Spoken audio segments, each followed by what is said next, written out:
Hello again. It's been a little while since I've done a check-in.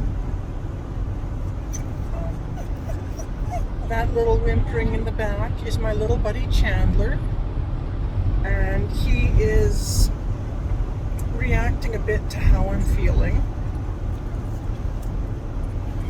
I'm drained, I'm exhausted, I'm scattered, I'm overwhelmed. Sure, I'm not the only one that this happens to. Life can get really busy sometimes. And sometimes we forget to ask for help because we know we can do it. Absolutely. There's so many things that I can do myself. But when I have too many of them, I need to delegate and ask for help and ask other people to pick up for me.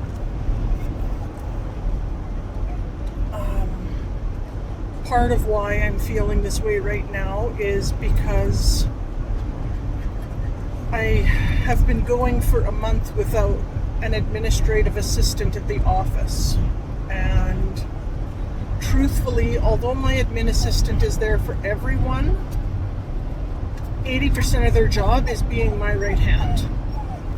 That, please take care of this for me, please take care of that for me. I train them how to do it, of course, but they take care of things so I can focus on other things that I can't give to other people. Chandler, I see you, I know. Hi, my baby. Hi. Oh, does mommy get kisses? Oh, thank you for mommy kisses. Yes, I know. We're okay. Yeah, when I'm really frazzled, he gets a little more anxious because he feels, I shouldn't say for sure how he feels. We're still learning to communicate. But my guess is I disengage from him a little bit because I'm so busy with everything. I'm so tired. My downtime, all I want to do is sleep and rest. Because when I'm up, I have to do my full-time job, which literally I'm doing a caseload and a half still.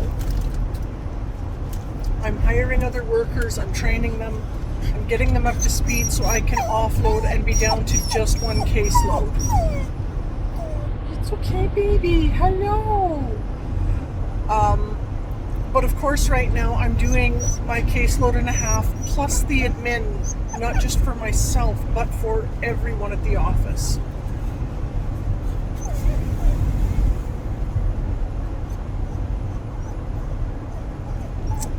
And I'm really learning to practice what I preach. I teach a lot of emotion regulation and regulating your own nervous system as well. Keeping yourself calm in times of distress. Preventing your brain from shutting down and going into fight or flight or panic. And instead being able to make rational decisions. So that I'm able to decide, yeah, you know what? I've got a lot going on, but this is what needs me right now, and this can wait. And for me, saying this can wait means scheduling it on my calendar so that I don't forget. Because if I don't write it down, 10 minutes from now, I might forget that it was something I needed to do, and it won't come up again until I run smack dab into whatever it is again. So I can do this. I know I can do this. I need to practice what I teach so many of my clients. And it helps. It doesn't solve the overwhelm. I need to remember to use my self-care skills. That's part of what this weekend is. I'm frazzled this morning because the snowstorms kept me out of the office yesterday, and I didn't have my work computer with me. So from home, an hour away from the office, I'm reaching out to all my clients and saying, we can move to online, or we can reschedule. What would you like to do? And navigating all of that. and doing it all from my phone. Thank heavens for technology now that I can do that. But at the same time, it's a lot. So today, since the highways were clear, I ran into town.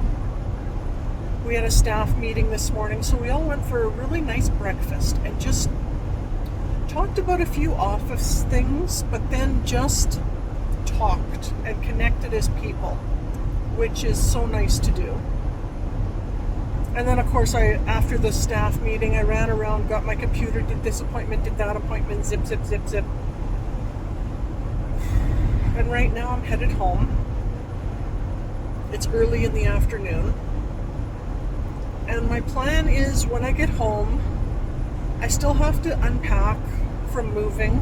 I moved the end of November and then I went away for 3 weeks in December. And my whole house is just mountains of boxes everywhere. I know it's going to take me a long time, but my self-care plan includes knowing that I need to unpack. I need to. It's causing me too much stress not to unpack. But I also know I can't do it all at once.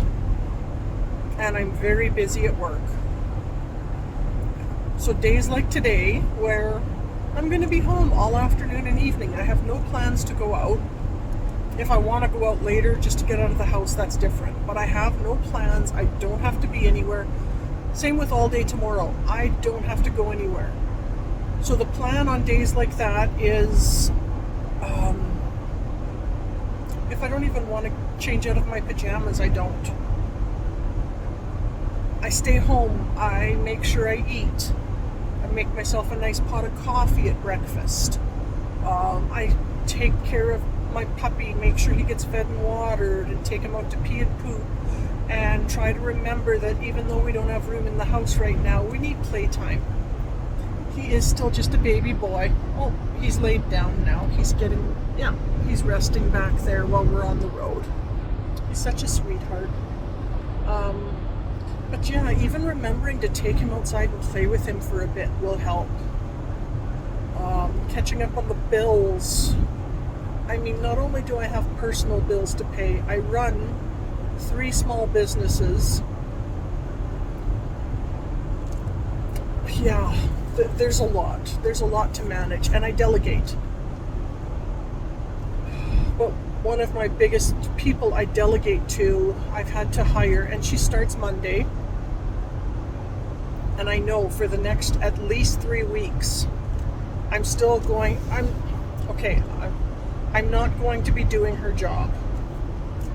I'm going to ease her into her job, helping her with it. And then for a while, it'll be, even when I delegate things, I'm going to follow up to see if it's been taken care of, or did it end up on a back burner, or is she struggling with it? Because sometimes I think that's easy because I know what to do, but the person I delegated to doesn't know. And I understand that. And there are certain things I like done a certain way, like my tracking of my receipts for my expenses for all of my businesses, I do in Excel. I know I could get accounting software. I've done that before. I've owned the accounting software and learned it and used it. And honestly, for what I need right now to make it easy and not very expensive and no sharp learning curve, I just use Excel. And then at the end of the year, I print off the Excel spreadsheets and give them to my accountant, and they go with it for tax time. So we make it work. But if my receipts aren't entered correctly, that's a whole big mess that needs to be dealt with and fixed before tax time, which I encountered this year. The last 3 weeks of December, I found out my receipts were all entered incorrectly, in wrong spots, with wrong names, wrong amounts, taxes weren't tracked properly. It was an awful mess. It was such a mess. Instead of trying to fix it, I said, we're throwing this out and starting over. It'll be easier to start over than figure out what went wrong with each individual line and find the right receipt and redo it. If we got to redo it anyway, scrap it. Let's start over. So my understanding is it's been redone and it should be about 80% done. I say should be because I gave a lot of guidance and a lot of follow-up and a lot of checking behind my helpers to make sure they were entering them right. And once I felt it was right, I said, just go and please finish the year. I haven't followed up with the year end yet because I have to add to it. And that's part of what I want to do this weekend while I'm at home. Take a 3-hour chunk and sit and go through the spreadsheets and download the rest of the receipts that aren't there. For example, my online calendar that I use for booking clients, they bill directly to my credit card every month. So the payment's never missed and never late, but I also don't have to sit down and manually pay it every month and gather a receipt and submit it. So at year end, I go through and gather the whole year's worth of payments and enter them then. So, and there's a handful of things like that. My cell phones, that system. I also do that with my medical expenses, dental specifically. I just tell them to keep their receipts, dental and chiropractor. I tell them to keep the receipts and I get it year end and enter it all at once. It's just easier for me that way. Hi baby, I know, we're almost home. So, yeah, so I have that to do and I will catch up and I won't feel so overwhelmed and lost soon. I know this. But I also know so many of us get to that point. I've got this, I can handle this, I know I can do this, I need it done a certain way so I don't ask for help, so I keep doing it. And we don't realize we're piling too much on ourselves. And the things we stop doing when we do that, we stop taking care of ourselves. So many people feel deep down, even if they don't want to admit it out loud at first, but many people do say it out loud. When I tell them, what do you love to do? Do you play sports? Do you engage in any artistic activities? Are you creative? Do you sing? And they're like, I forget. Well, yeah, you forget. You've had no time to engage in things you love. So let's re-explore those. Do you go to the gym? I hate going to the gym. I hate exercising. But trust me, for mental health, regular physical activity is so important. And even though I don't like making myself do it, I feel so amazing afterwards. Things like, if you love bubble baths, go all out, get bubbles and scents and maybe rose petals and candles and a book. And if you're a wine drinker, have a glass of wine. Just pamper yourself.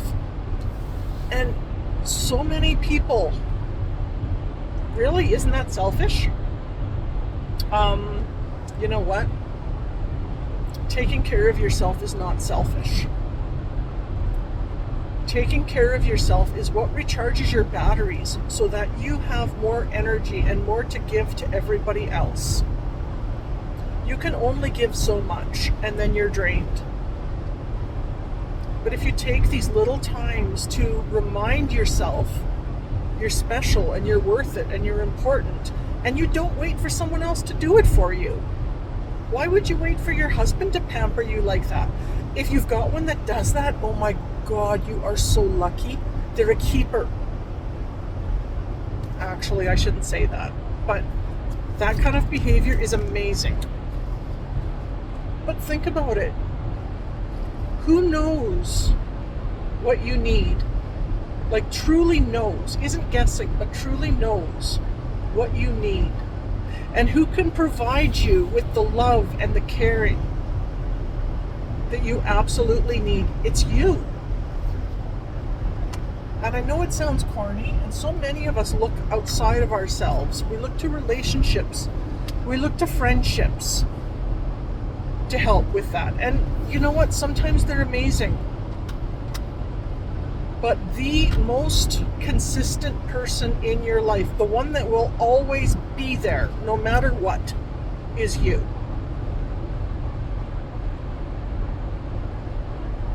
And if you're not taking care of yourself, the one to blame or the one to look at is you.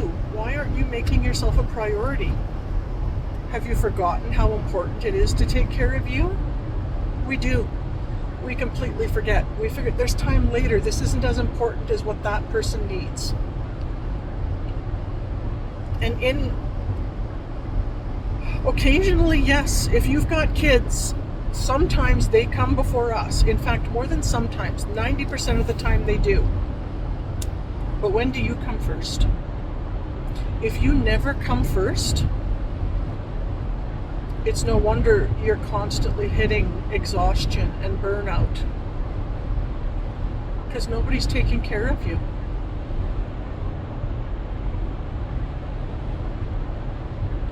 And you know what? I just went on my 3 weeks away. I booked time off of work. I worked with clients who needed me. Absolutely. I was available for them.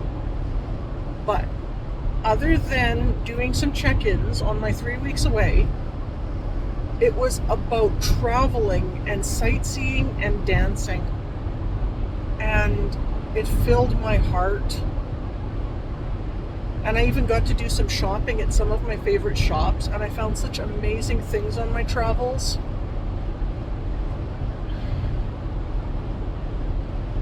Those are my over-the-top self-care.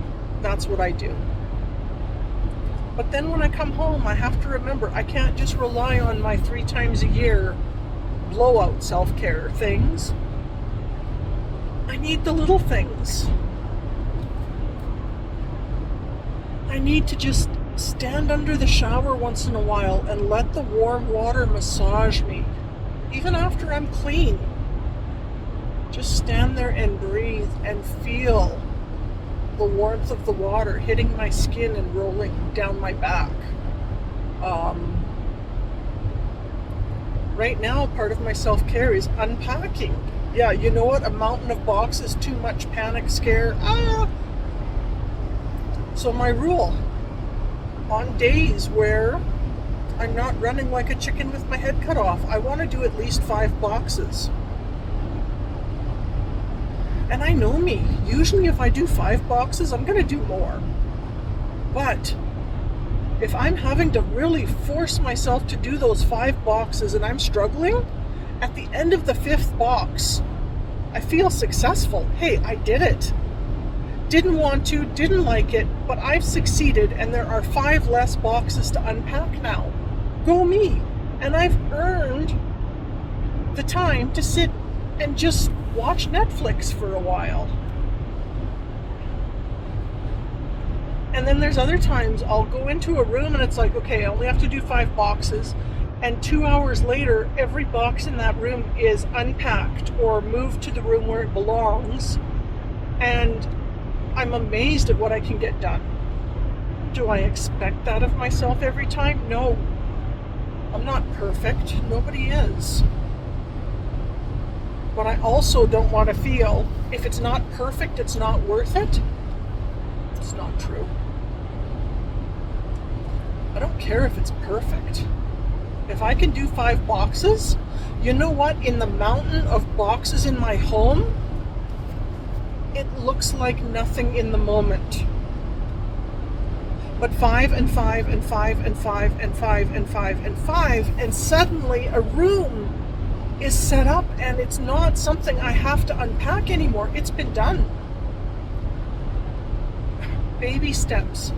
Baby steps in the right direction are just as important as marathons in the right direction. You haven't done self-care in a while, you forget how to do it. You're a single mom with lots of little kids. You know what? Run yourself a bath, and even if you have to leave the door open, and I get it, I've had to use the bathroom with the door open for many years, being a single mother with young children. Leave the door open so they can come and see you. And do what you can to enjoy your bath. And if it's only 5 minutes of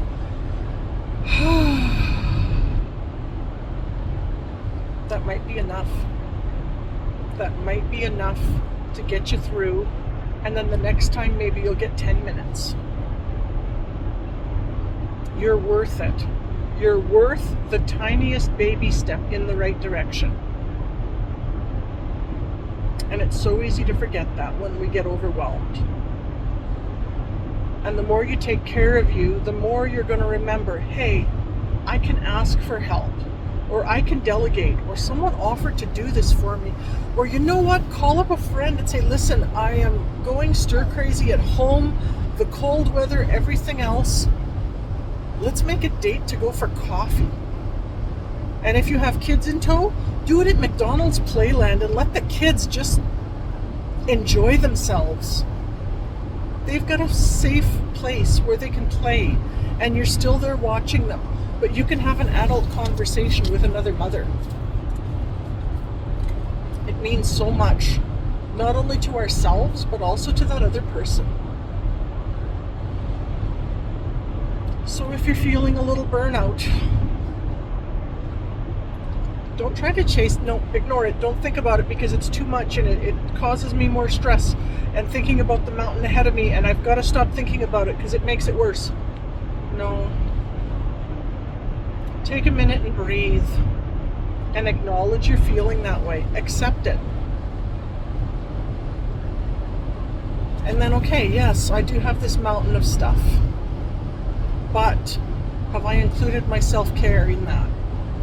And if I haven't, as much as you need to write lists and schedule to get things done, hopefully that list includes some self-care items and they are going on your calendar. And that time is committed to you. I'm a big one. Unless I need to take one of my kids to the emergency room, I'm not taking self-care time off my calendar anymore. Yeah. You need to make you a priority. You matter. And exhaustion and burnout shouldn't really be a badge of honor or something. If you've slammed into it accidentally, because some of us do, if you've slammed into it, don't avoid it. It's trying to teach you something. And the more lessons you can learn from it, the less likely you are to hit that same wall again and again and again. Anyway, thank you so much for listening to my ranting and raving today. I really hope you all have had an amazing holiday season and are excited for the possibilities this new year brings us all. Chat with you again soon.